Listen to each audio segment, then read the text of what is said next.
বন্ধুরা, সর্বাধিক আরাম নিশ্চিত করতে এই সাইকেলের জিনটি আপনার পা দিয়ে চলে। এটি অস্ট্রেলিয়ান প্রকৌশলী রবিন ম্যাকাং তৈরি করেছেন। এই ব্যাপস রাইডারে একটি আলাদা সিটের ডিজাইন রয়েছে যা আপনার প্যাডেলিং গতির সাথে সিঙ্কিভিবেট করে। এই উদ্ভাবনী ডিজাইনটি প্যাডেলের দুই পাশকে স্বাধীনভাবে চলাফেরা করতে দেয়, যা নিতম্বের জয়েন্টগুলির চারপাশে ঘুরতে থাকে। এর মানে হলো আপনি সিটে বসলে হাড়ের উপর কম চাপ পড়বে এবং আপনার ফিমার বরাবর ওজন আরও বেশি ডিস্ট্রিবিউশন করবে। ব্যাপস রাইডারে সহজে অ্যাডজাস্টমেন্ট করার জন্য স্ক্রু শীর্ষক একটি সিস্টেম স্পেসিফিক সিট পোস্টও প্রোভাইড করে।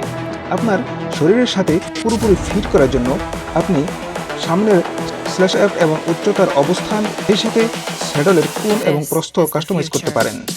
ইন্ডাস্ট্রিয়াল ডিজাইনার ফিলিপ গেচার্ড এবং মেলবোর্ন ভিত্তিক হুইসেল ডিজাইন গ্রুপ ম্যাকাংয়ের সাথে এই ধারণাটিকে মানুষের উপকারী কাজে লাগানোর জন্য একসাথে কাজ করছেন, যার ফলে ম্যাকাংয়ের স্টার্টআপ অ্যাথলেটিক সিবিসি দ্বারা একটি পণ্য এখন বাণিজ্যিকভাবে তৈরি করা হচ্ছে। স্যাডল স্টুডেন্টসকে বিদায় জানান এবং ব্যাপস রাইডের সাথে আরও আরামদায়ক রাইডকে হ্যালো বলুন। আপনার সাথে আছে ব্যাপস রাইডের স্যাডল। আপনি কি এই সাইকেল কিনতে চান? তাহলে ভিডিও ডিসক্রিপশনে থাকা লিঙ্কে ক্লিক করে বিস্তারিত জেনে নিন।